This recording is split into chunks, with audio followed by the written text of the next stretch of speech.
على إبراهيم وعلى آل إبراهيم في العالمين إنك حميد مجيد. قال الله تبارك وتعالى في كلامه المجيد: أعوذ بالله من الشيطان الرجيم. بسم الله الرحمن الرحيم. ألف لام ميم. ذلك الكتاب لا ريب فيه هدى للمتقين الذين يؤمنون بالغيب ويقيمون الصلاة ومما رزقناهم ينفقون.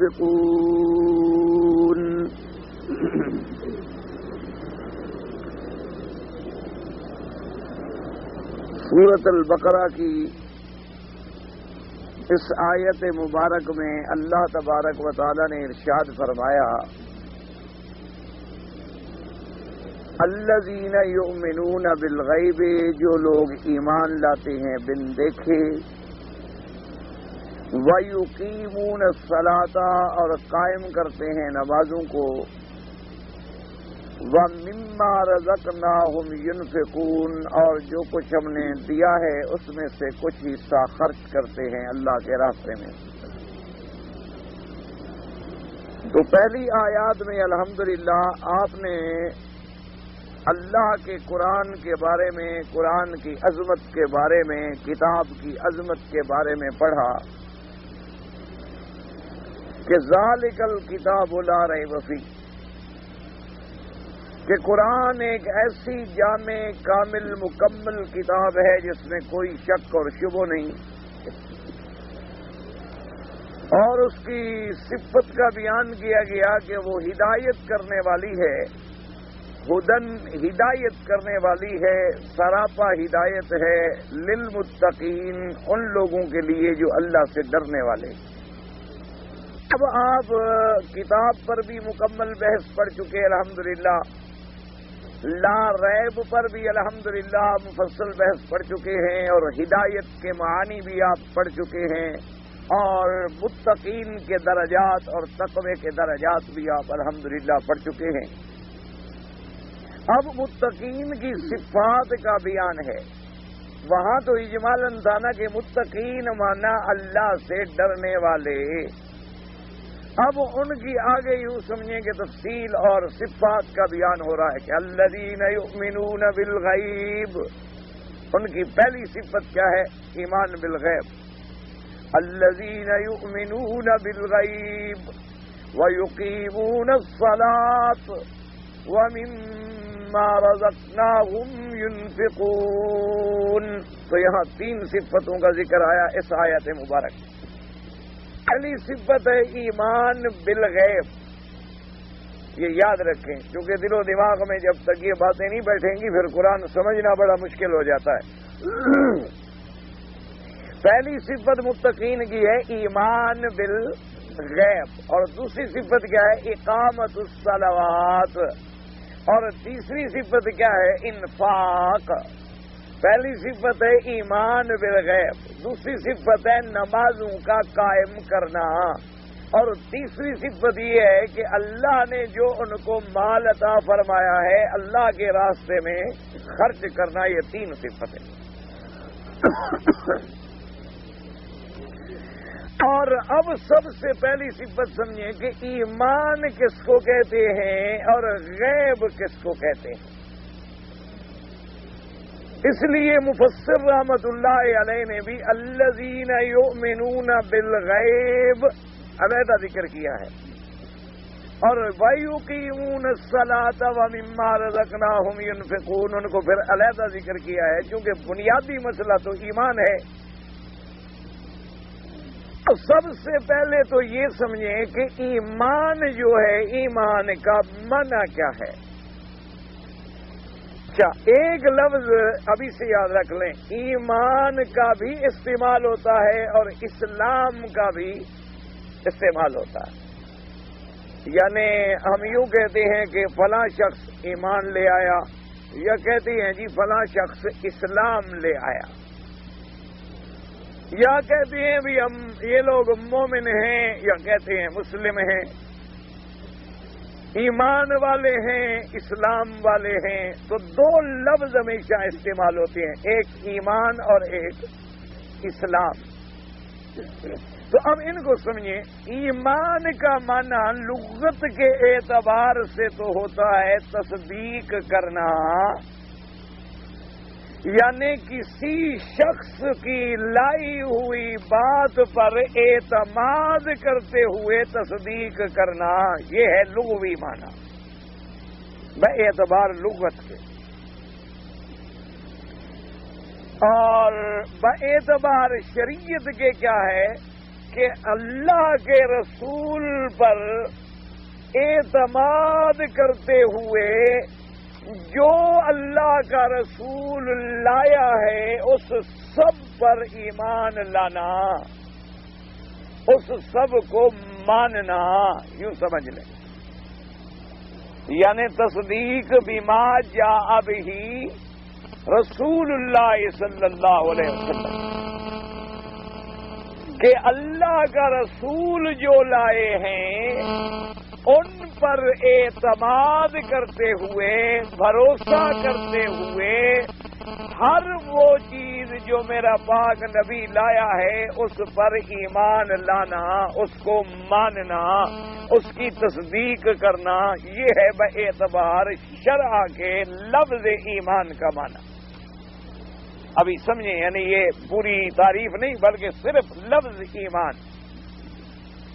لغت کے اعتبار سے بھی کیا ہے کہ کسی کے بھروسے پر، کسی پر اعتماد کرتے ہوئے اس کی بات کو ماننا، یہ ایمان ہے۔ سمجھو، میں اس لفظ پہ بار بار اسی لیے زور دے رہا ہوں کہ کسی پر بھروسہ کرتے ہوئے اس کی بات کو ماننا جو ہے یہ ایمان ہے۔ یوں سمجھیں، اگر اب کوئی آدمی مثلا محسوسات ہیں یا مبصرات ہیں، ان کو دیکھنے پر اگر کوئی مانے تو اس کو ایمان نہیں کہتے۔ بات کو سمجھیں، یعنی کیا مانا کہ اب یہ اینک کا رنگ، میں کہتا ہوں جی یہ فریم کا رنگ جو ہے سیاہ ہے، اور شیشہ جو اس میں لگا ہوا ہے وہ سفید ہے، اور یہ رومال جو ہے یہ سرخ ہے اور اس میں سفیدی بھی ہے، کعبۃ اللہ کا غلاف مبارک جو ہے سیاہ ہے اور اس پر سنہری تاروں سے لکھا ہوا بھی ہے۔ اب یہ میں کہتا ہوں، آپ یہ میری بات مان لیں کہ ہاں جی اینک کا رنگ سیاہ ہے، شیشے کا رنگ سفید ہے، کعبہ شریف کا غلاف سیاہ، یہ ایمان نہیں ہے۔ سمجھ آ گئی بات؟ سمجھیں، یہ ایمان ہے، کیوں؟ یہ تو محسوسات ہیں، آپ بھی دیکھ رہے ہیں، میں بھی دیکھ رہا ہوں، تو یہ کون سا ایمان ہوا؟ یہ تو آپ بھی دیکھ رہے ہیں کہ اس چیز کعبۃ اللہ کے غلاف کا رنگ مبارک جو ہے سیاہ ہے، میں نے کہا سیاہ ہے، آپ نے بھی کہا جی ٹھیک ہے سیاہ ہے، تو یہ ایمان نہیں ہے۔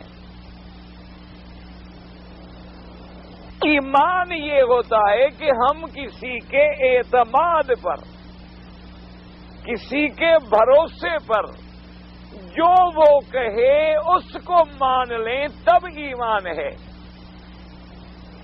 ہمارے محسوسات میں وہ چیز نہ ہو، یعنی ہم اس کو اپنے آنکھوں سے دیکھ کے مانے، کوئی بات نہ ہوئی، کانوں سے سنا یا ناک سے سونگھنے کے بعد ہم نے فیصلہ کیا کہ یہ عنبر ہے، یہ مسک ہے، یہ گلاب ہے، یا ہم نے چھونے کے بعد فیصلہ کیا کہ یہ گرم ہے یا ٹھنڈا ہے، یا ہم نے چکھنے کے بعد فیصلہ کیا کہ یہ میٹھا ہے یا کھٹا ہے، یہ کوئی ایمان نہیں۔ یہ تو محسوسات ہیں کہ جو چیزیں ہمارے محسوسات، مبصرات اور حواس خمس سے ہم دیکھ رہے ہیں اور جان رہے ہیں، ان کو اگر ہم نے مان لیا، اس کو ایمان نہیں کہتے۔ ایمان کا معنی یہ ہے کہ جو میرے اللہ پاک کا رسول میرے مدنی محمد مصطفیٰ صلی اللہ علیہ وآلہ آلہ وسلم لائے ہیں، ان پر ہم اللہ کے نبی پر اعتماد کرتے ہوئے ایمان لائیں۔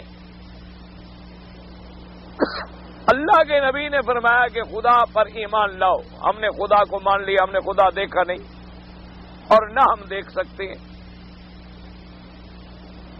اچھا, اسی طرح یہاں یوں سمجھ لو کہ یہاں تو بالکل اجمال ہے, یؤمنون بالغیب پر اجمال ہے, اور آگے جو ہے وہ تفصیل ہے. آمن الرسول جہاں ہم پڑھیں گے تو یہ قاعدہ ہوتا ہے کہ قرآن اپنی تفسیر خود کرتا ہے. یفسر بعضہ بعضا, یعنی ایک جگہ اجمال ہوگا, دوسری جگہ تفصیل ہوگی. کہیں اگر ابہام ہوگا اس کو دوسری جگہ وہ کھول دے گا اللہ کا قرآن. وہاں اللہ نے پھر اس کی تفصیل آمن الرسول بما انزل الیہ من ربہ والمؤمنون, وہاں ایمان کی تفصیل آ رہی. کل آمن باللہ وملائکتہ وکتبہ ورسلہ لا نفرق بین احد من رسلہ. وہاں تفصیل آ گئی کہ اللہ کے نبی بھی اور مومن بھی ایمان لائے کس پر؟ آمن باللہ, اللہ پر ایمان لائے, حالانکہ اللہ کو ہم نے نہیں دیکھا. وملائکتہ, اللہ کے فرشتوں پر ایمان لانا, فرشتوں کو ہم نے نہیں دیکھا. وکتبہ ورسلہ, اللہ کی اتاری ہوئی کتابوں پر ایمان لانا, اللہ کے بھیجے ہوئے رسولوں پر ایمان لانا. لیکن یہاں سمجھ لو, کوئی کہے جی کتاب تو ہم دیکھ رہے ہیں, قرآن تو موجود ہے. اللہ کے رسول جب آئے یا نبی جب آئے تو اس وقت جو لوگ موجود تھے انہوں نے تو حضور کو دیکھا تھا, وہ تو دیکھ رہے تھے, لیکن ذات رسول کو دیکھ رہے تھے. سمجھو مسئلہ, ذات رسول کو دیکھ رہے تھے لیکن وصف رسالت جو ہے اس کو تو نہیں دیکھ رہے تھے. نہیں سمجھ آئی بات؟ سمجھے بات, ذات رسول کو تو صحابہ نے دیکھا یہ محمد رسول اللہ ہے, لیکن جب اللہ نے انہیں رسالت عطا فرمائی, اللہ نے ان پر وحی بھیجی, اللہ نے ان پہ جبریل بھیجا, وہ تو صحابہ نے نہیں دیکھا. وہ تو میرے مدنی پاک غار ہرا میں اکیلے بیٹھے تھے اور کوئی تھا ہی نہیں. تو وہ جو وصف رسالت ہے یا کیفیات رسالت ہے یا کیفیت نزول الوحی ہے, اس کو تو صحابہ نے بھی نہیں دیکھا. جب میرے مدنی پہ قرآن کی پہلی 5 آیتیں اتری ہیں, اقرا بسم ربک الذی خلق, خلق الانسان من علق, اقرا وربک الاکرم الذی علم بالقلم علم الانسان ما لم یعلم. تو اب جب جبریل اترے ہیں تو ایک نبی ہے, ایک جبریل ہے, ایک رسول ملکی ہے اور ایک رسول بشری ہے. ادھر سید البشر ہیں, ادھر سید الملائکہ ہے. آنے والا ملائکہ کا سردار ہے اور جس پہ آیا وہ پوری کائنات کا سردار ہے.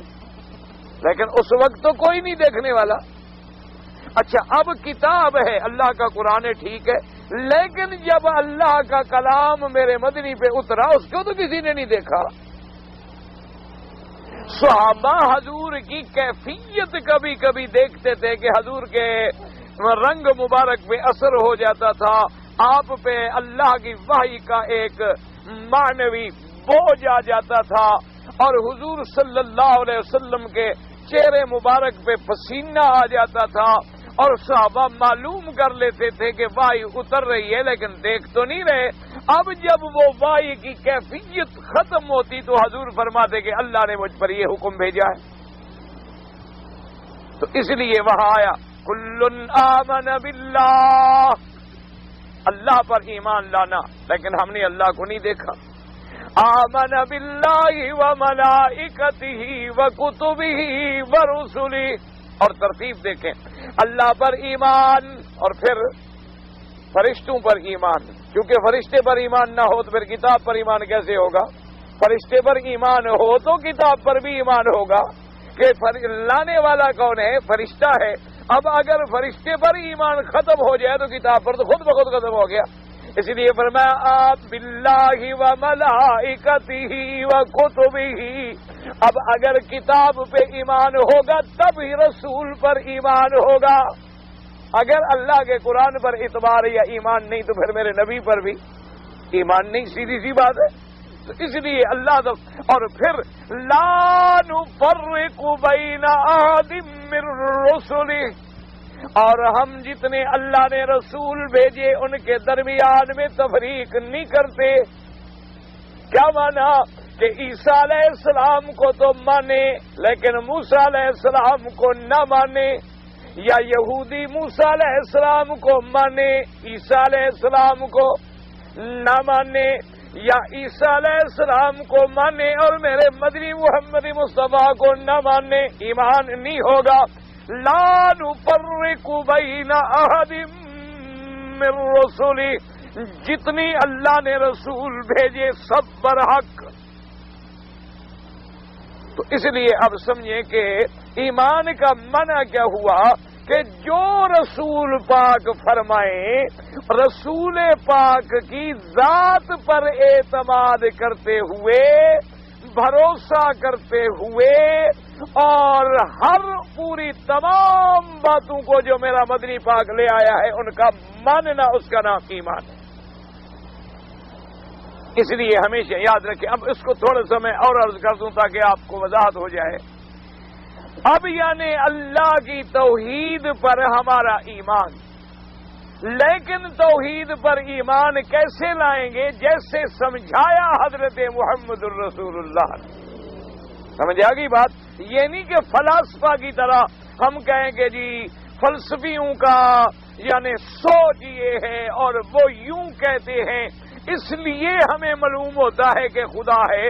نہ، ہم اللہ کی توحید پر بھی ایمان لائیں گے، اللہ کی ذات و صفات پر بھی ایمان لائیں گے، لیکن فلسفیانہ منہ شگافیوں سے یا اپنے عقل کی جولانیوں سے نہیں، بلکہ اس طرح ایمان لائیں گے جس طرح ہمیں حضور محمد مدنی سمجھائیں گے صلی اللہ علیہ وسلم۔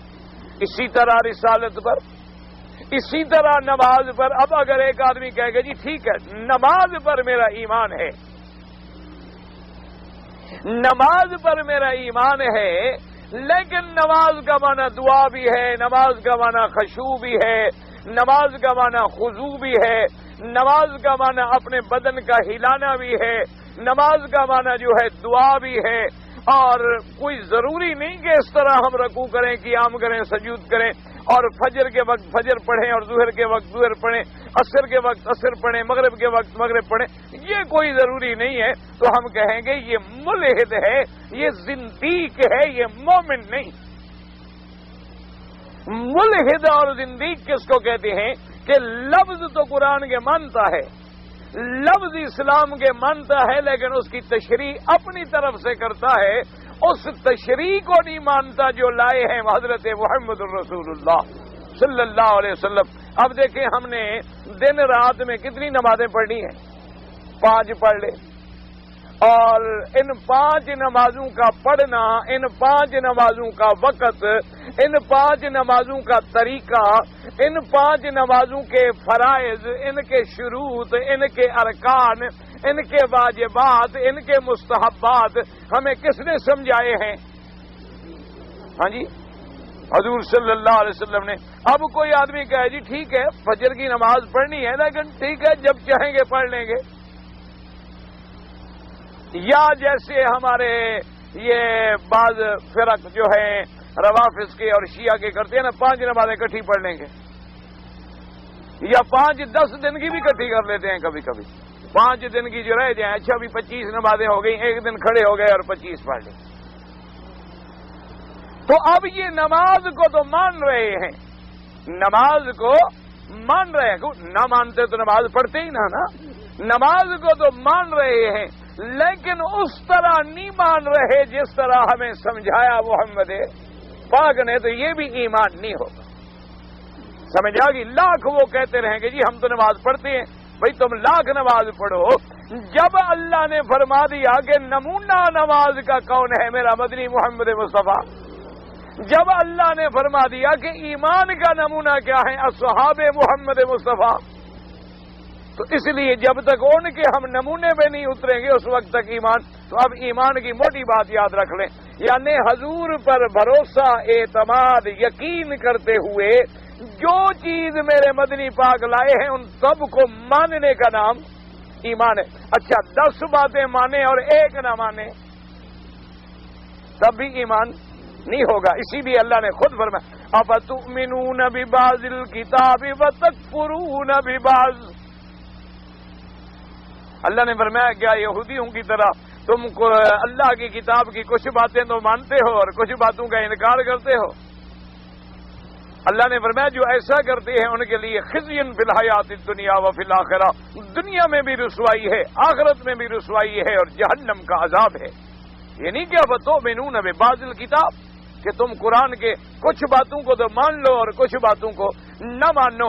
جیسے یوں اس کی مثال سمجھ لو، ایک آدمی کہے جی میرا اللہ پر ایمان ہے، اللہ کے رسول پر ایمان ہے، قرآن پر ایمان ہے، شریعت رسول پاک پر ایمان ہے، لیکن یہ سود والا مسئلہ سمجھ نہیں آتا، اس کے بغیر ہمارا گزارا نہیں ہو سکتا. تو اب کیا نتیجہ نکلا کہ ساری باتیں مان لی لیکن ایک بات نہیں مانی تو کیا رہے گا؟ خود فیصلہ کر لیا کریں. ہم کہیں گے لوگ کہتے ہیں مولویوں کو کافر بنانے کی عادت ہے. لوگ بڑا الزام لگاتے ہیں، کہتے ہیں مولویوں کو تو جی کام یہ ہے کہ لوگوں کو کافر بناتے، یہ کافر وہ کافر یہ کافر وہ کافر. مولویوں کو تو عادت ہو. یاد رکھو مولوی کافر بناتے نہیں، کافر بتلاتے ہیں. ایک بات سمجھا کرو، کافر بنانا علیحدہ بات ہے، بتلانا علیحدہ بات ہے. سمجھا کرو مولوی کافر نہیں بناتا. مولوی کی طاقت ہے کہ کسی کو کافر بنا دے. سوال پیدا نہ کسی کو مسلمان بنا سکتا ہے نہ کافر بنا سکتا ہے. مولوی کا کام یہ ہے کہ وہ کفر کے بارے میں بتلاتا ہے کہ بھی جو ختم نبوت کا منکر ہے وہ کافر ہوگا. اب جو ہوتا رہے تو وہ تو بتلا رہا ہے کہ ختم نبوت کا انکار کفر ہے، قرآن کا انکار کفر ہے، بی بی عائشہ صدیقہ کی عصمت کا انکار کفر ہے. وہ تو بتلا رہا ہے. اور وہ مرض اب جہاں جہاں پائی جائے اس کی مرضی ہے، وہ خود کافر بنتا رہے. مولوی نے تو اس کو نہیں بنایا. سوال پیدا نہیں ہوتا کہ مولوی اس کو کافر بنائے. مولوی کسی کو کافر نہ بنا سکتا ہے نہ بناتا ہے. لوگ ویسے بیچارے ویسے ناراض ہو جاتے ہیں. اب اللہ کا قرآن یہ کہتا ہے کہ ایک حکم کو ماننے اور ایک کو نہ ماننے تب بھی کافر ہے مسلمان. مومن کب بنے گا؟ جب ساری تمام شریعت جو میرا مدنی سرکار لائے ہیں تمام شریعت پر ایمان لے آئے، تمام شریعت پر ایمان. اچھا اور ایمان بھی کیسے لے آئے کہ جی کیا کریں، بس ٹھیک ہے اگر اللہ رسول کا فرمان ہے جی بس ٹھیک ہے جی. ویسے حضرت گزارا تو نہیں ہو سکتا، ویسے بینکنگ کے بغیر ملک نہیں چل سکتا، لیکن اگر آپ مولوی کہتے ہیں کہ اللہ رسول کہتا ہے حرام ہے تو ٹھیک ہے شاید حرام ہوگا. اس طرح مانے پھر بھی اسلام کہتا ہے مومن نہیں.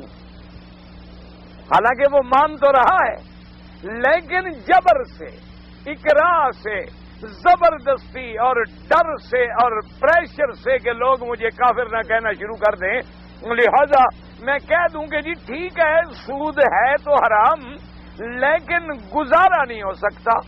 اللہ نے فرمایا نہ مومن تب بنو گے فلا وربک لا یؤمنون حتی یحکموک فیما شجر بینہم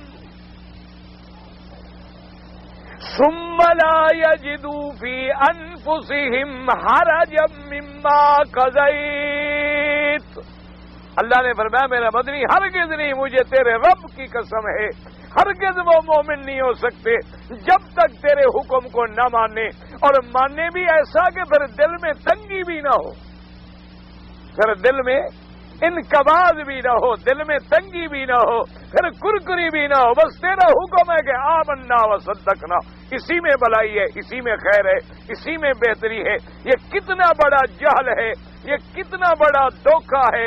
یعنی ایمان سے کہیں کہ میرے پاک نبی نے جب اسلام کا اعلان فرمایا اپنی زندگی میں مدینہ منورہ سے، اور اس کے بعد پھر میرے پاک نبی کا دور گزرا، سیدنا ابی بکر کا دور گزرا، سیدنا عمر کا دور گزرا، سیدنا عثمان کا دور گزرا، سیدنا علی کا دور گزرا، حضرت حسن کا دور گزرا، سیدنا معاویہ رضی اللہ تعالی عنہم کا دور گزرا، حضرت حسین کا دور گزرا۔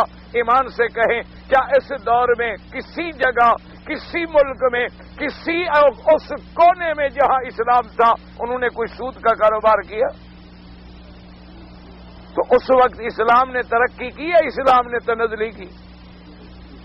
انہوں نے تو 22 لاکھ مربع میل پہ اسلام کے جھنڈے گاڑ دیے۔ وہ کیسے چلتے رہے ملک؟ اس دور میں آخر تجارت کیسے ہوتی رہی، نقل و حمل کیسے ہوتی رہی، امپورٹ ایکسپورٹ کیسے ہوتی رہی؟ اس وقت بھی تو دنیا میں یعنی مال آتے تھے، یمن آتے تھے، شام آتے تھے، تجارت کے معاملات تھے، اور پھر اسلام پھیلتا چلا گیا، روم پہنچا، کسرا پہنچا، کیسر کو اس نے رنگیت ڈالا، ادھر دریائے نیل سے نکلتا ہوا اسپانیہ تک پہنچا، ادھر چین تک صحابہ نے اسلام کے جھنڈے گاڑ دیے۔ تو اب اس دور میں اگر اسلام بغیر ان محرمات کے چل سکتا ہے تو وہ اب بھی چل سکتا ہے؟ یہ کیسے ہو سکتا ہے کہ اس وقت تو چل سکتا تھا اور اب نہیں چل سکتا؟ اور اللہ کا نبی جو وضو کرنا سکھلاتا ہے، ناک میں پانی دینا سکھلاتا ہے، جو ہمیں استنجا کرنا سکھلاتا ہے، جو ہمیں مسواک کرنا سکھلاتا ہے، ایک ایسی چیز سے ہمیں بغیر سکھلائے ہوئے چلے گئے جس پر پوری دنیا کا دار و مدار ہے۔ تو اس لیے ہمیشہ یاد رکھیں، ایمان کا معنی یہ ہے کہ بما جاء بہ الرسول، میرا مدنی جو چیز لائے ہیں، جو اللہ کا فرمان ہے، سب کا ماننا، سب پر ماننا جو ہے وہ ضروری ہے، یہ نہیں ہوگا۔ اچھا، اب اسی طرح یاد رکھو، اللہ نے قرآن میں ایک جگہ اور وضاحت بھی فرما دی کہ کوئی آدمی وَلَمْ يُفَرِّقُوا بَيْنَ أَحَدٍ مِّنْهُمْ، فرمایا ایمان ایسے لائیں، یہ نہ کہیں کہ یہ تو اللہ کا حکم ہے ہم مانتے ہیں، اور یہ حکم اللہ کا نہیں بلکہ رسول اللہ کا ہے، ہم یہ نہیں مانتے، فرمایا پھر بھی مومن نہیں، پھر بھی مومن نہیں۔ کہیں کہ جی ہاں یہ بات تو قرآن میں ہے، ہم مان لیتے ہیں، ٹھیک ہے آخر اللہ کا قرآن ہے، لیکن یہ مسئلہ جو ہے جی جیسے کوئی مرد یا عورت شادی شدہ زنا کرے اور اس کو رجم کر دیا جائے تو یہ قرآن میں نہیں ہے جی پتھر مار مار کے اس کو مار ڈالو، یہ مسئلہ قرآن میں نہیں۔ قرآن میں تو اتنا ہے کہ 100 کوڑے مارو، الزانیۃ والزانی فجلدوا کل واحد منہما 100 جلدہ، کہ زانی مرد ہے یا عورت ہے ان کو 100 کوڑے مارے جائیں۔ اور وہ کہتے ہیں جناب حدیث میں موجود ہے، حضور کے زمانے میں جو کوڑے مارتے تھے نا تو وہ ایسے ہوتا تھا کہ کپڑا یوں کر لیا، بس یوں مار لیا، بس مار لیا آپ، یہ کوڑے ہوتے تھے، یہ تو نہیں ہوتے تھے کہ جو آج کل کوڑے مارتے ہیں۔ انہوں نے کہا جی یہ کوڑے چھوڑے تو مولویوں نے بنائے ہیں،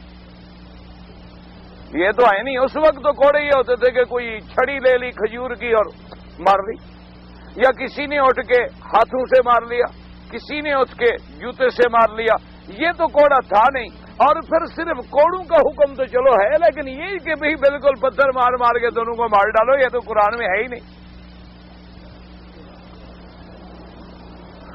اسی لیے سیدنا امیر المؤمنین عمر بن الخطاب، اللہ کے کروڑوں سلام ہوں اور اللہ کی رضا ہو عمر تیرے نام پر، کتنا بڑا عبقری تھا اور کتنا بڑا جینیس انسان تھا،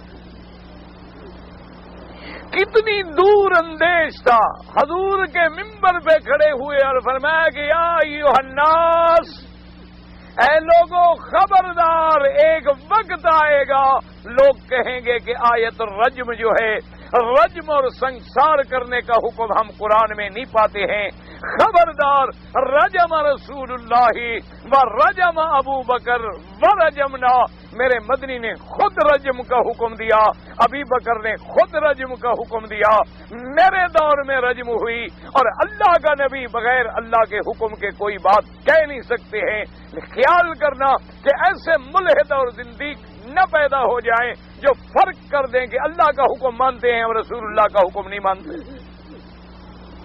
حضرت نے پہلے خبردار کر دیا اور فرمایا اگر مجھے ڈر نہ ہوتا کہ بعض باطل فرقے اور بعض گمراہ فرقے عمر پہ الزام لگا دیں گے کہ اس نے قرآن میں زیادتی کی ہے، تو کہنے لگے واللہ مجھے خدا کی قسم ہے میں قرآن کے حاشے پر وہ حکم لکھ دیتا جو اللہ نے اپنے نبی کو دیا تھا، الشیخ والشیخۃ اذا زنیا فرجموہما البتۃ نکالا من اللہ، کہ اگر کوئی شادی شدہ مرد یا عورت زنا کریں ان کو رجم کیا جائے، یہ حکم میں قرآن پہ لکھ دیتا، لیکن بعض گمراہ فرقے آئیں گے وہ کہیں گے عمر نے اللہ کے قرآن میں پڑھا دیا ہے، اس لیے میں یہ لکھتا نہیں ہوں، لیکن خبردار یاد رکھنا کہ ما ینطق عن الہوی ان ہوا الا وحی یوحی، کہ میرا مدنی تو بولتا نہیں جب تک اللہ بلواتا نہیں، ما آتاکم الرسول فخذوہ وما نہاکم عنہ فانتہوا، جس کام کا اللہ حکم دے اس کو میرا رسول حکم دے پکڑ لو اور جس سے روکے رک جاؤ، تو جب حضور نے رجم کا حکم دیا ہے تو انکار کرنے کا کیا مطلب؟ نہ ایمان سے کہو اگر اللہ کا حکم نہ ہو اور آپ کسی بندے کو مار ڈالیں تو قتل کا گناہ ہوگا نہیں ہوگا؟ ہاں جی بھائی اللہ کا حکم نہیں لیکن آپ نے ایک آدمی کو مار دیا تو اس کے قتل کا گناہ ہوگا نہیں ہوگا؟ اگر اللہ نے میرے مدنی کو رجم کا حکم نہیں دیا تھا اور حضور نے رجم کرا دیا تو ان کے قتل کا مرتکب کون ہوگا؟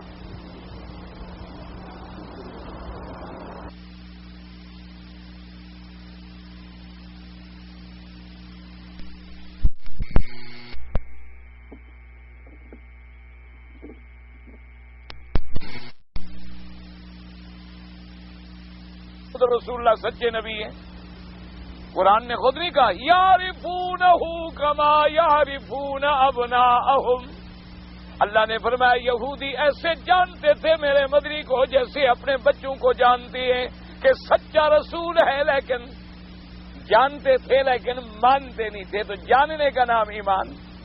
اس لیے قرآن نے کہا جہدوا بہا واستیقنتھا انفسہم ظلما وعلوا، اللہ نے فرمایا میرے نبی کا انکار کر گئے حالانکہ وہ جی کے اندر دلوں سے جانتے تھے کہ محمد سچا نبی ہے، لیکن ان کے اندر ظلم تھا، تکبر تھا، اس لیے انکار کر گئے، جانتے تو تھے۔ تو صرف جاننے کا نام بھی جاننے کا نام ایمان نہیں بنے گا، ایمان ماننے کا نام ہے، موٹی بات یاد رکھیں، ایمان ماننے کا نام ہے، صرف جاننے کا نام نہیں۔ ایک آدمی کہتا ہے کعبہ ہے میں جانتا ہوں، کیا ہو گیا؟ جاننے کا نام ایمان نہیں۔ ایک آدمی کہتے ہیں ہم جانتے ہیں یہ حضور پاک بالکل، حتیٰ کہ ابو جہل نے کہا، ابو جہل سے پوچھا کہ اب سب سے بڑا دشمن میرے مدنی کا کون ہے؟ ابھی جہل لعنت اللہ علیہ، اللہ کی لعنت ہو۔ اچھا اب ایک مسئلہ مجھے آپ بتا دیں، اگر ابو جہل پہ ہم لعنت بھیجیں تو آپ کو تکلیف ہوتی ہے خوشی ہوتی ہے؟ ہاں جی ناراض ہو گئے؟ ابو جہل پہ لعنت بھیجیں تو آپ خوش ہوں گے ناراض ہوں گے؟ کیوں خوش ہوں گے؟ کہ وہ نبی کا، تو جس نبی کے دشمن پر مولوی لعنت بھیجے کہ پھر کیوں بگڑتی ہو جی؟ مولوی کہتے ہیں جی وہ لعنتی تھے، وہ کافر تھے، وہ لعنتی تھے، وہ کافر۔ اگر کبھی مولوی نے نبی کے دوست پہ بھیجی ہو تو بات کرو۔ ایک مثال دو کہ بالکل فلاں آدمی اللہ کے نبی کا محبوب ہے، اللہ کے نبی کا پیارا ہے، لیکن مولوی نے کہا ہے کہ نہیں وہ لعنتی ہے اور کافر ہے، پھر تو بات غلط ہے۔ لیکن اگر مولوی کہے بھائی جو صحابہ کا دشمن وہ میرے نبی کا دشمن نہیں، جو صدیق عمر کا دشمن وہ نبی کا دشمن نہیں، علی عثمان کا دشمن وہ نبی کا دشمن نہیں، اہل بیت کا دشمن وہ نبی کا دشمن نہیں، قرآن کا دشمن وہ نبی کا دشمن نہیں، اللہ کے احکام کا دشمن وہ نبی کا دشمن نہیں، تو ان کے دشمنوں پر جب وہ بگڑتا ہے تو پھر تم مولوی پہ کیوں بگڑتے ہو؟ تمہاری ان سے کوئی دوستی ہے، برادری ہے ان سے؟ اس لیے ہمیشہ یاد رکھا کریں۔ اچھا ابو جہل اللہ کی کروڑوں لعنتیں ہوں اس پر، ہاں اسی لیے ہمیشہ یاد رکھا کرو اسلام کے اندر جیسے ایمان کی تعریف موٹے لفظوں میں کیا ہوئی، جو میرا مدنی لایا اس کو بس 2 لفظوں میں یاد رکھیں، جو میرا مدنی پاک لے آئے جو فرمایا اس کو ماننے کا نام ایمان۔ اچھا اب قرآن یہ کہتا ہے کہ صرف میرے نبی کی بات کو مان لو، صرف اتنی کافی نہیں، بلکہ مان کے ان کے دشمنوں سے اپنی برات کا بھی اظہار کرو۔ اب یہ نہیں کہ تم مان لو، بلکہ جو نہ ماننے والے ہوں ان سے برات کا بھی اظہار کرو۔ کیوں؟ اب دیکھو قرآن کیا کہتے ہیں، انی وجہت وجہی للذی فطر السماوات والارض حنیفا وما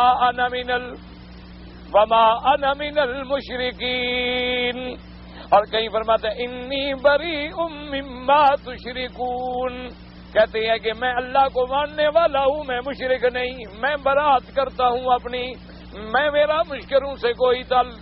قل یا ایھا الکافرون لا اعبد ما تعبدون، اب ماننا نہیں، صرف ماننا جو ہے پر دشمنوں سے برات کا اظہار بھی کرنا ہے کہ ہم مانتے بھی ہیں اور جو نہیں مانتا ان سے ہمارا کیا تعلق ہے۔ اسی لیے فرمایا لا تتخذوا عدوی وعدوکم اولیاء، اللہ نے فرمایا جو میرے دشمن ہیں اور تمہارے دشمن ہیں کافر، ان کو دوست نہ بناؤ، ان کو دوست نہ بناؤ، ان سے برات کرو، ان سے برات کرو، ان کا ہمارا کیا رشتہ ہے۔ اب دیکھیں ابو جہل بھی جانتا تھا، کعبۃ اللہ کا طواف کر رہا تھا، ایک اس کا دوست آیا ہوا تھا اس کو طواف کرا رہا تھا، طواف کعبہ شریف کا ابو جہل بھی کرتا تھا۔ سمجھ آ گئی یہ بات؟ طواف کر لینے سے کوئی بڑی بات نہیں ہوتی۔ بعض لوگ کہتے ہیں نا جی ہم طواف کرتے ہیں، نمازیں پڑھتے ہیں، ہم روزہ رکھتے ہیں، تہجد پڑھتے ہیں، ایک ٹانگ پہ کھڑے ہو کے ساری رات وظیفے کرتے ہیں، چلے کاٹتے ہیں، جی ہم کیسے مشرک ہیں؟ ابو جہل بڑے طواف کرتا تھا، طواف کر رہا تھا اور اس کا ایک دوست بھی ساتھ تھا، تو اس نے پوچھا، اس نے کہا ابو جہل بھی آپ کی میری دوستی ہے، مجھے تو ایک سیدھی بات بتاؤ۔ اس نے کہا کیا ہے؟ اس نے کہا میں نے سنا ہے کہ مکے میں ایک نبی پیدا ہوئے جن کا نام محمد الرسول اللہ ہے صلی اللہ علیہ وسلم، تم ان کو جانتے ہو؟ اس نے کہا بالکل۔ اس نے کہا کمال کرتے ہو، محمد ابن عبداللہ ابن عبد المطلب ہیں، ہمارے تو رشتہ دار ہیں، ہم بالکل جانتے ہیں، بنو ہاشم کے خاندان سے ہیں، قریش کے بڑے اعلیٰ خاندان سے ہیں، ہم جانتے ہیں۔ اس نے کہا اچھا یہ بتاؤ کہ وہ جو کہہ رہا ہے کہ میں اللہ کا رسول ہوں، اللہ کا نبی ہوں، میرے اوپر قرآن اترا ہے، وحی آئی ہے، اس بات میں وہ اللہ کا نبی سچا ہے؟ کیا بات ہے؟ ابو جہل نے ادھر ادھر دیکھا کہ کوئی سن تو نہیں رہا، کہنے لگا یار تم دوستو تمہارے ساتھ جھوٹ نہیں بولتا، یعنی کعبے کا طواف کرتے ہوئے جھوٹ بولتے ہوئے ابو جہل کو بھی شرم آیا تھا۔ آج مسلمان کو آتا ہے کعبے کا طواف کرتے ہوئے حاجی کی جیب کاٹ لیتا ہے، عمرے والے رو رہے ہوتے ہیں بیچارے، کسی کا پاسپورٹ غائب، کسی کی ٹکٹ غائب، کسی کے پیسے غائب۔ یہاں یہودی آتا ہے جیب کاٹنے، نصرانی آتا ہے، یا وہ چانکیا آتا ہے، ہندو لانتی۔ اب جناب اس نے ادھر ادھر دیکھا کہ چلو اور تو کوئی نہیں سنا، سے کہا بھی بات یہ ہے کہ وہ جو کہتا ہے کہتا سچ ہے،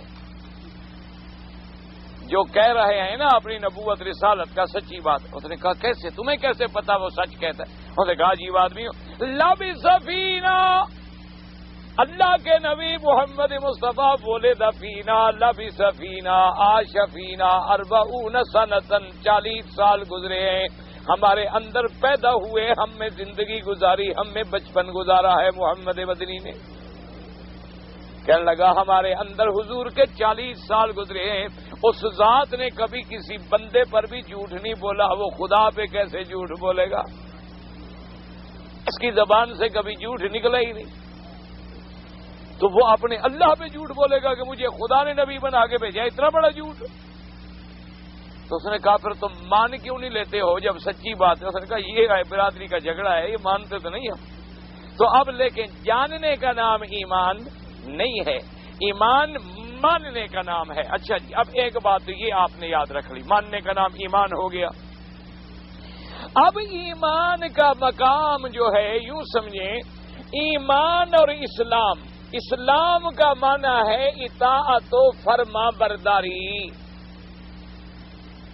ایمان کا معنی کیا تھا؟ ماننا، ایمان کا معنی کیا؟ تصدیق، ماننا، اور اسلام کا معنی کیا ہے؟ اطاعت و فرما برداری۔ اسلام استسلام یعنی اپنے آپ کو سپرد کر دینا.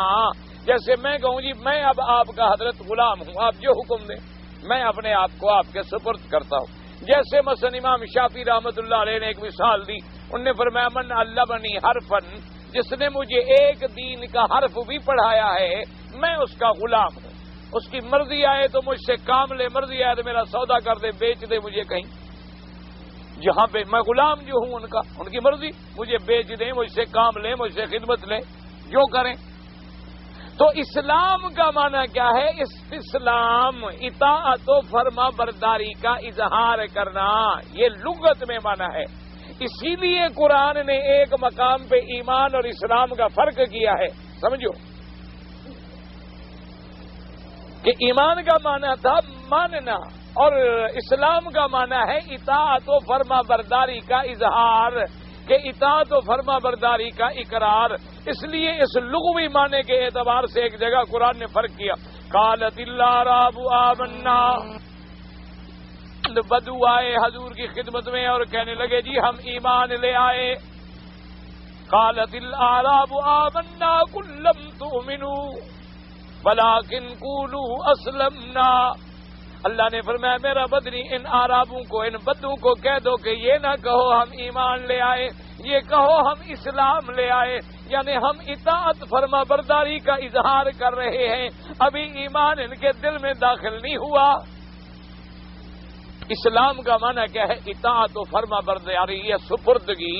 اور ایمان کا معنی کیا ہے؟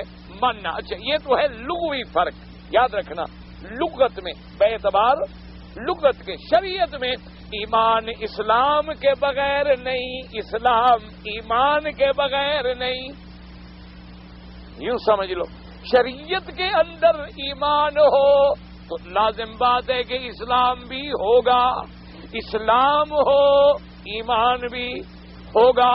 اس لیے کبھی ایمان کا لفظ استعمال ہوتا ہے، کبھی اسلام کا لفظ استعمال ہوتا ہے، کیونکہ ایمان اسلام کے بغیر نہیں، اسلام ایمان کے بغیر نہیں. اب ایمان تھا ماننا، اسلام تھا اطاعت و فرما برداری کرنا. تو جب مان کے فرما برداری نہ کرے، اطاعت نہ کرے تو ایمان صرف ماننے کا کیا فائدہ ہوا؟ اچھا ایک محدث نے بڑی اچھی بات کی ہے مثال سمجھانے کے لیے. انہوں نے فرمایا ایمان اور اسلام کی مسافت ایک ہے، سفر ایک ہے. سمجھو ایمان اور اسلام کی مسافت، سفر جو ہے منزل ایک ہے. فرق اتنا ہے ایمان دل سے شروع ہوتا ہے اور زبان پہ اعمال پہ آ کے ظاہر ہوتا ہے، اور اسلام ادھر سے شروع ہو کے اندر آ کے ختم ہوتا ہے. یعنی سفر تو دونوں کا ایک ہے نا، دل سے لے کر زبان تک. یوں سمجھ لو اب آج سفر یوں شروع کرو تب بھی وہی 100 سینٹی میٹر مثال کے طور پہ، اور زبان سے شروع کرو دل تک تو تب بھی مثال کے طور پہ 100 سینٹی میٹر.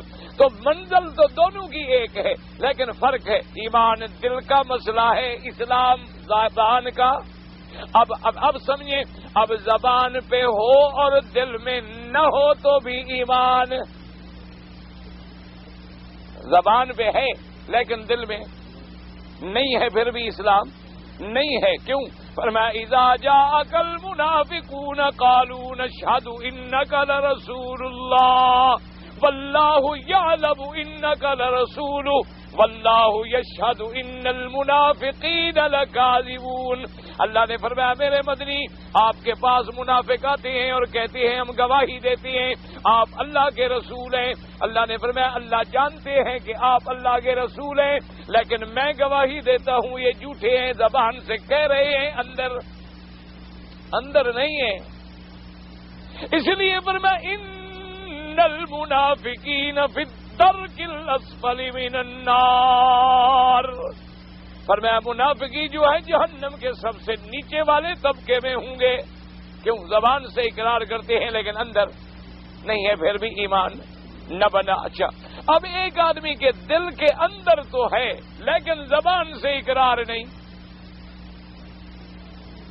بھی ایمان نہ بنا. یعرفونہ کما یعرفون ابناہم. جہدوا بہا واستیقنتھا انفسہم ظلما وعلوا.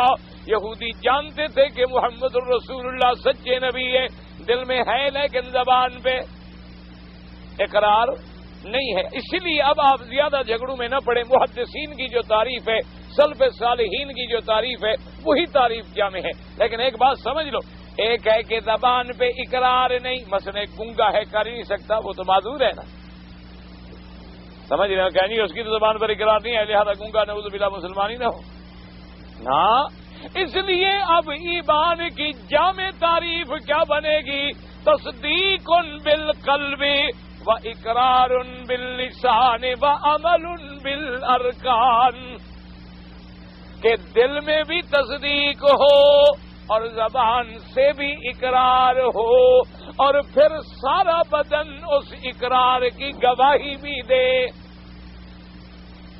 سمجھ آ گیا؟ آپ ایمان کی موٹی بات یاد رکھ لو کہ ایمان کی تعریف کیا ہے؟ تصدیق. اچھا، باقی جو علماء کے اندر اختلاف ہے نا، کبھی کوئی جز مانتے ہیں یا نہیں مانتے، وہ علمی مسئلے ہیں. حالانکہ بات سب کی ایک ہے، کہیں سوری نزاع ہے، حقیقی نزاع ہے ہی نہیں، کہیں صرف سوری نزاع ہے. اصل نزاع تو ہے فرق باطلہ سے ہے، جو معتزلہ ہیں، کرامیہ ہیں، قدریہ ہیں، جبریہ ہیں، اور فرق ضالہ خوارج ہیں، روافض ہیں، جو راستے سے بھٹک گئے ہیں. تو حالانکہ سب کے نزدیک ایمان کی جامع تعریف کیا ہوئی کہ تصدیق بالقلب. محل جو ہے تصدیق کا وہ کیا ہے؟ جیسے نیت کا مقام کیا ہے؟ دل ہے. اسی طرح تصدیق کا مقام جو ہے وہ دل ہے. اور اصل ایمان کی جڑ کیا ہے؟ بنیاد کیا ہے؟ وہ تصدیق ہے جو دل میں ہے. اور اقرار باللسان، اور زبان سے اقرار شہادت اللہ اللہ الہ الا اللہ وان محمد رسول اللہ. اچھا، اب تصدیق بھی ہے، اقرار باللسان بھی ہے، وعمل بالارکان، اور ہاتھ اور پاؤں اور سارا بدن جو ہے اس کی گواہی بھی دے کہ یہ ایمان ہے. کیا مانا؟ آپ دیکھیں نا جی، آپ کو بخار ہے تو ڈاکٹر کہے گا جی بخار ایسے نہیں ہو سکتا، کوئی انفیکشن ہے اندر. وہ کہے گا جی اس کا گلا چیک کرو، گلا دیکھو جی، گلا تو ٹھیک ہے.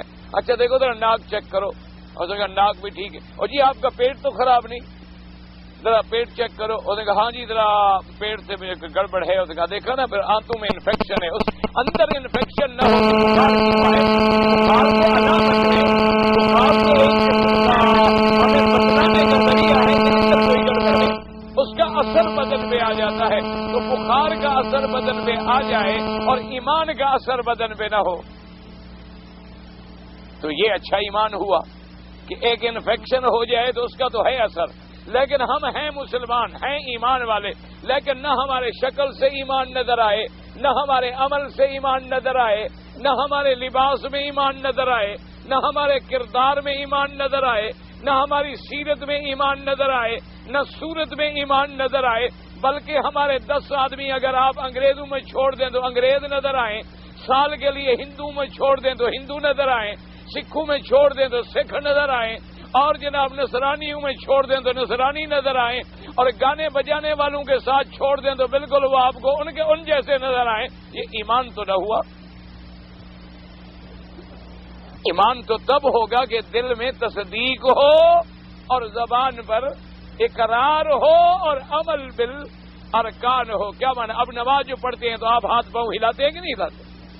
وضو کریں گے، آپ وضو کریں گے اللہ اکبر، پھر رکوع میں جائیں گے، پھر سجود میں جائیں گے، پھر رکوع میں جائیں گے، تو پورا بدن تو یہ تصدیق کر رہا ہے کہ ایمان ہے، کیونکہ پورا بدن جو ہے اللہ کی اطاعت میں لگا ہوا ہے، فرما برداری میں لگا ہوا ہے.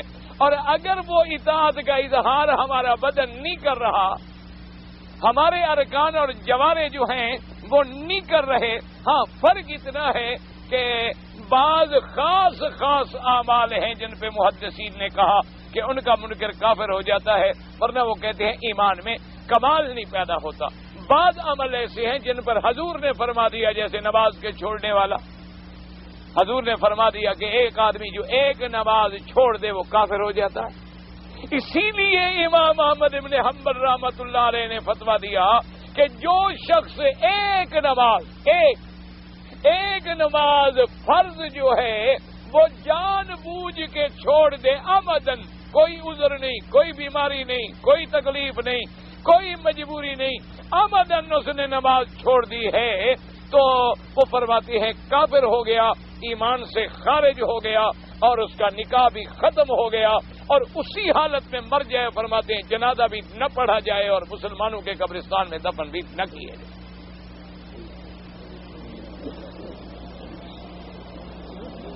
کیوں؟ اب یہ قرآن کو دیکھو، قرآن کیا کہہ رہا ہے تمہیں؟ ابھی قرآن پڑھ، ابھی جو تمہارا سبق ہے اسی کو پڑھ۔ الذین یؤمنون، پہلا پارا ہے نا، پہلی سطر شروع کر رہے ہو۔ الذین یؤمنون بالغیب، آگے کیا ہے؟ وَيُقِيمُونَ الصَّلَاةَ، ایمان بالغیب کے بعد دوسری صفت کیا ذکر آئی؟ تو جب تمہارے ہاں وہ صفت ہی نظر نہ آئے، نماز نظر ہی نہ آئے، تو ایمان بالغیب کے فوراً بعد اللہ تبارک و تعالی نے نماز کا ذکر کر دیا نا، کیونکہ یہ پہلی صورت میں ہمیں ایمان سمجھایا جا رہا تھا، تو ایمان کے فوراً بعد نماز کا فوراً بعد۔ اور میرے بدری نے بھی فرما دیا الصلاۃ عماد الدین، نماز دین کا ستون ہے، من اقامہا فقد اقام الدین، جس نے نماز کو قائم رکھا اس نے دین کو قائم رکھا، ومن ہدمہا فقد ہدم الدین، اور جس نے اس کو گرایا اس نے دین محمد مصطفیٰ کو ختم کر دیا۔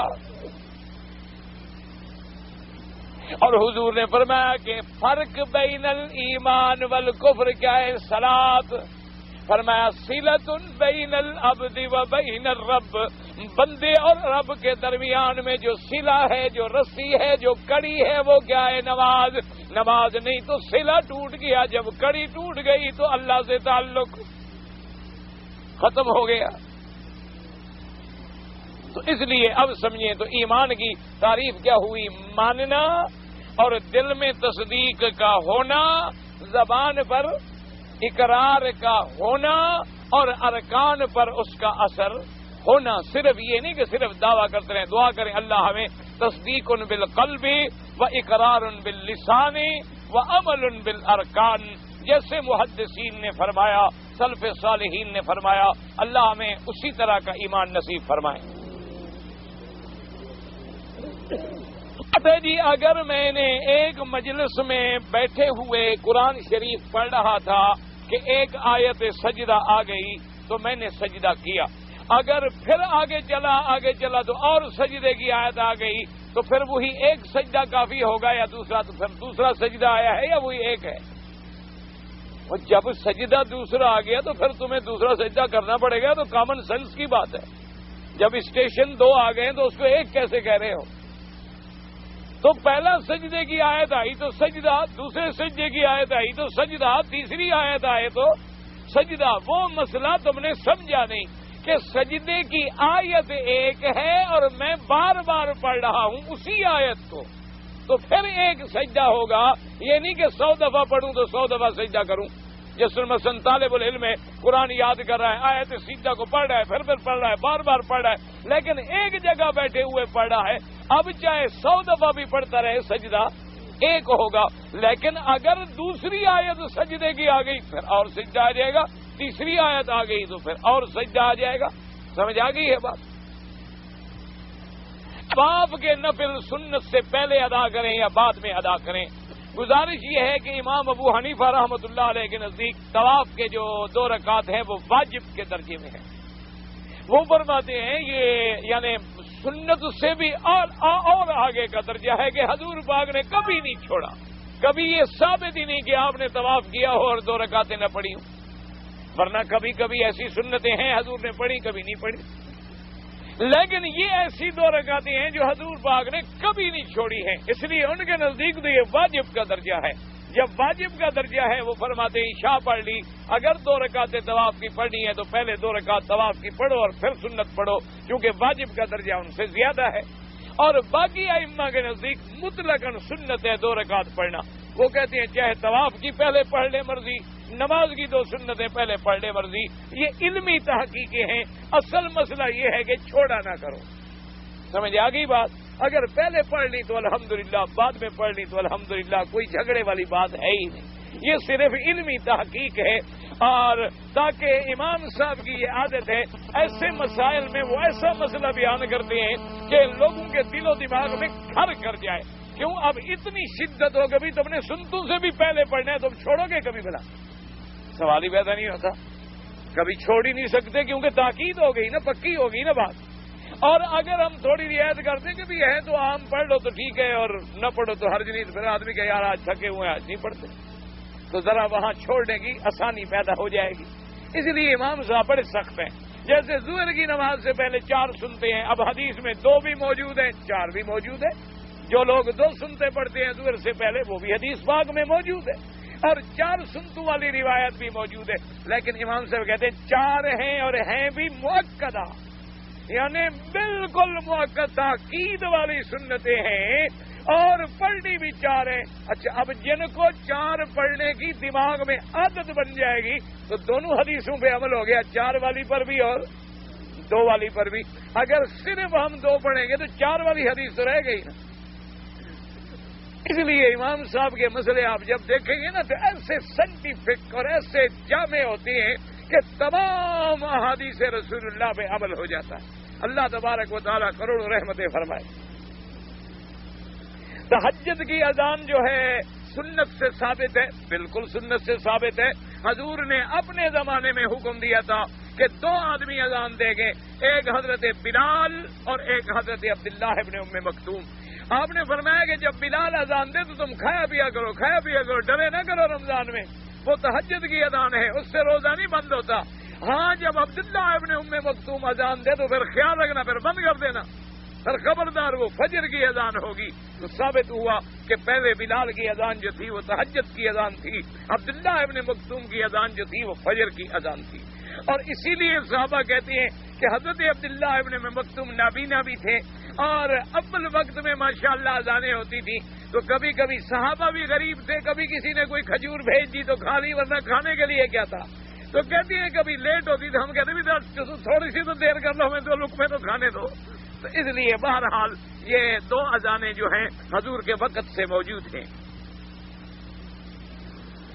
زانی عورت جو ہے اگر حاملہ ہو جائے تو اس کو کب رجم کیا جائے گا؟ جب وہ حمل سے فارغ ہو جائے اور اس کی عدت نفاس گزر جائے، چونکہ حضرت سیدنا علی رضی اللہ تعالیٰ عنہ فرماتے ہیں کہ مجھے حضور نے ایک دفعہ حکم دیا کہ فلاں عورت جو ہے اس کا زنا کا مسئلہ ثابت ہو گیا ہے اور جا کے اس کو رجم کرو۔ فرماتے ہیں کہ میں جب وہاں گیا تو مجھے پتہ چلا کہ بچہ پیدا ہو چکا ہے اور وہ عورت نفاس کی حالت میں ہے۔ میں نے رجم کرنا مناسب نہ سمجھا کہ عورت پہلے نفاس کی عالم میں ہے اور اس کو اگر رجم کیا جائے تو ہم نفاس کے بعد میں نے آ کے عرض کیا حضور سے، آپ نے فرمایا سنتا، تم نے اچھا کیا۔ تو عورت جب فارغ ہو جائے گی اور پھر بچے کو بھی کسی کے سپرد کیا جائے گا، اور فقہاء نے لکھا اگر بچے کو سنبھالنے والا کوئی نہیں تو پھر بچے کو بھی کچھ دنوں کے لیے اسے مہلت دے دیں گے، تاکہ جب بچہ تھوڑا بہت کسی اور کا کھانا کھانے کے قابل بھی ہو جائے۔ یہ اس دور میں احکام تھے جب ایمان تھا۔ اب تم 1 دن کی چھٹی دو تو پھر واپس بھی آئے گا کوئی؟ سارے مدعی نہیں آتے تو ملزم کہاں واپس آئے گا؟ مدعی کو پیسے دے دو، شام کو مدعی ختم، گواہ کو پیسے دے دو، گواہ ختم، اور جو افسر تفتیش کر رہا اس کو پیسے دے دو تو دونوں ختم، مدعی بھی ختم، گواہ بھی ختم۔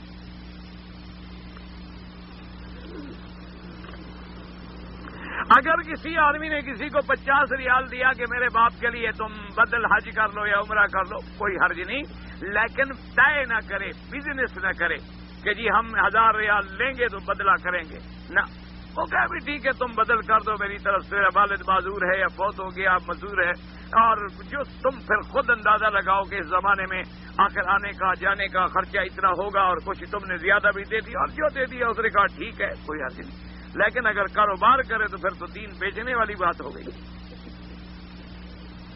اور ایسے لوگ حج بدل والے جو ہیں نا، اکثر یاد رکھا کرو، کرتے شرتے کوئی نہیں، سب کاروباری ہوتے ہیں۔ دیکھو نا جی، حج میں دیکھو بعض لوگ ہیں نا ماشاءاللہ سارا سال حرم میں گزارتے ہیں، وہ یہ بدل ڈھونڈتے رہتے ہیں۔ اگر 100 بدل ڈھونڈ لیں اور 1000 ریال لے لیں، 1,00,000 ریال سال میں مل گیا، اور کوئی تجارت کر سکتا ہے؟ مولوی مکی نہیں کما سکتا؟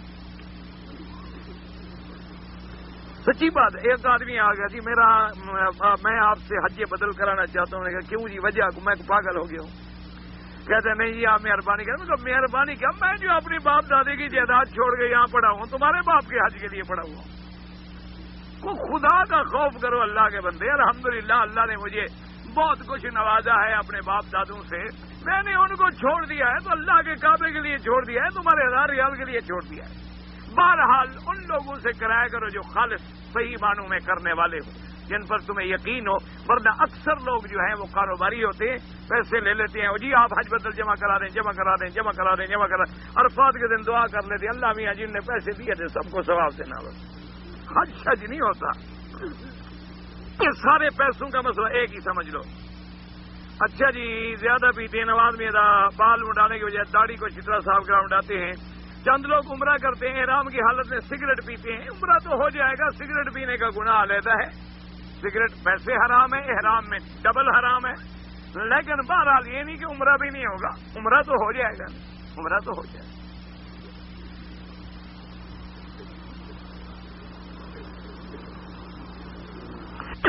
میں یورپ میں رہتا ہوں اور میں نے ایک مکان اور دکان خریدا ہے اور مجھے اس میں سود دینا پڑتا ہے. بھائی دیکھیں گزارش یہ ہے, میری رائے یہ ہے کہ سود سے بچیں. سود ہر شکل میں حرام ہے, سود حرام ہے. اس سے جتنا بچیں گے, یہ دشمن کی اتنی بڑی چالاکی ہے. آپ یورپ میں رہنے والے مجھ سے زیادہ سمجھتے ہیں. آپ ساری زندگی کماتے رہیں, آپ ان سے فارغ ہی نہیں ہوتے. کبھی مکان کا ٹیکس ہے اور کبھی فلانا ٹیکس ہے اور کبھی فلانا ٹیکس ہے اور کبھی فلانا ٹیکس ہے. صرف تم ایک ظاہری ٹیپ ٹاپ پہ مر رہے ہو کہ جی صفائی بڑی ہوتی ہے گلیوں کی, دل کی نہیں. ان کے یہاں صفائی بڑی ہوتی ہے ایمان کی نہیں. ان کے یہاں جناب معاملات بڑے ٹھیک ہوتے ہیں. ہاں جی بڑے رحم دل ہیں جی. حضرت کہتے ہیں جی مرغی کو بھی کرنٹ سے مارتے ہیں کہ ذبح کرتے ہوئے تڑپتا نہیں دیکھ سکتے. ہیروشیما پر جنہوں نے 80 لاکھ کو تڑپا دیا وہ مرغی کو تڑپتا نہیں دیکھ سکتے. بھائیوان کیا بات ہوئی؟ ایٹم بم کے موجد کون ہیں, ہائیڈروجن بم کے موجد کون ہیں, اور آج دہائی دینے والے کون ہیں؟ یہی تو کفر ہے کہ کہتا کچھ ہے اور اندر کچھ ہے. اسی کا نام تو بہرحال سود سے بچنے کی کوشش کرو, ہر ممکن جیسے بھی ہو سکے سود سے بچو, کوشش کر لو. اور اسی کا فیصلہ اللہ کے گھر میں کر لو اور دعا مانگ کے جاؤ, انشاءاللہ اللہ پاک تمہاری جان چھڑا دے. میری کچھ داڑھی سفید ہے, اگر میں اس پہ خضاب کرنا چاہوں 100% سیاہ رنگ یعنی بالکل جو خالص سیاہ ہے وہ لگانا ناجائز ہے. اگر مہندی میں بسمہ ملا لیں یا مہندی میں کچھ سیاہ بھی ڈال دیں تو اس سے جو رنگ پیدا ہوگا وہ جائز ہے. تمہارا کام بھی بن جائے گا, نوجوان بھی نظر آؤ گے اور گناہ سے بھی بچ جاؤ گے. میں بینک میں پیسے جمع کیا ہوں, وہاں نفع نقصان والا کھاتا. بالکل جھوٹ بولتے ہیں, نفع نقصان کا کھاتا نہیں. یہ ایسے ہے جیسے کوئی آدمی وسکی کی بوتل پہ لکھ دے شراب المسلمین, تو اندر